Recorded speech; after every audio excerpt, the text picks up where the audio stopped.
Hello and welcome to Frank's vlog. This is the 13th day of my vlogging, and it may be the last day that I keep counting them like this. I may just end up saying something else like when I get started.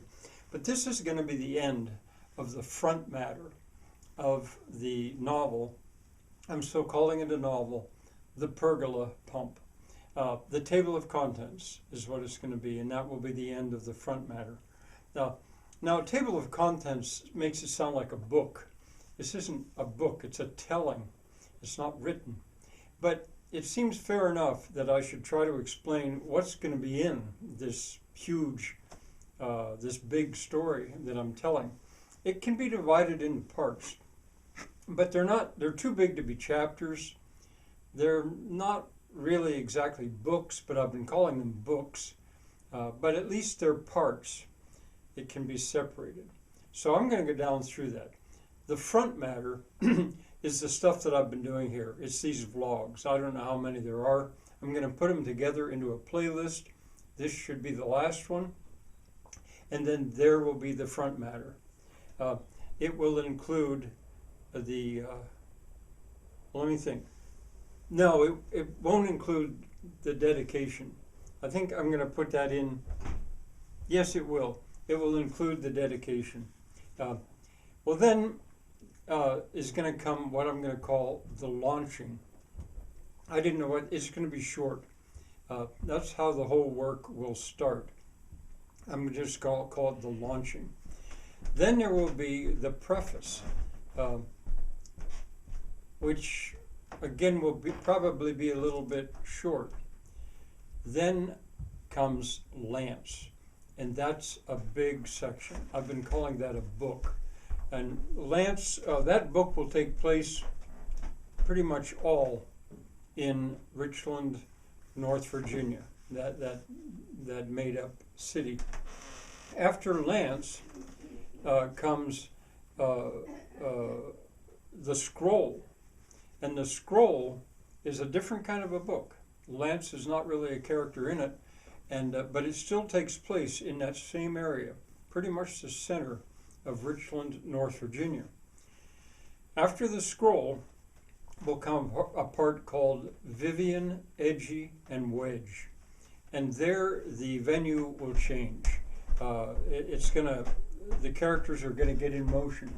It'll start in the area of Richland, Virginia, but by the end, it will be close to Boston, Massachusetts. The next one goes back to Richland, Virginia, and that one's called The Pergola. Now, the name of the whole work is The Pergola Pump, and there's very little said about a pergola right up until that point. But finally, you'll find out a good bit about the pergola. Then comes a part called Gareth and Lynette. It's about teenagers. It's about young people. And you could argue that it wouldn't have to be in the telling, but I don't think so. To achieve the purpose that I have and to be true to my dedication to Gaia's lost children, I'm very happy to put this one in, Gareth and Lynette. Then will come we're going to go back on the road in a way to a part called Portia, the Boss, and the Witch Hunt. And that will be once again between Boston and, well, all over the place. You may hear voices upstairs, but that's going to happen now and then. Then comes a part, this will be up to the 7th of these parts, starting with Lance. The 7th one is called Pandemic Panacea, or Pandemic/Panacea, or Pandemic and Panacea, or Pandemic or Panacea. I'm not sure which. I mean, slash works if it's written, Pandemic/Panacea for my purpose, but it's not written, and I don't know. So maybe I'm just going to call it Pandemic Panacea, and that takes place largely in a courtroom in Richland, Virginia, and also in the area about 20 miles outside of Richland, North Virginia. I had referred to that section in the past as the pump, or just pump.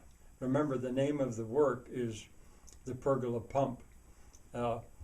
But at present, I think of the part as pandemic panacea. Then coming to the last then we come to the last sort of full parts, and it's called epiphanies. Now, as I get toward the end, this stuff could change because this is a telling. This is a very much a live story. But my best name for it right now is epiphanies. And then finally, there'll be an afterword, just to tie up some of the characters, to say, well, here's what happened to that character. Here's what happened to that character. It wouldn't really have to be there, but but I expect I'm going to want to put it there. So there is a rough idea of what's going to be in it. That's my version of an oral table of contents, and that's the end of the front matter. In the next video, I start. Bye for now.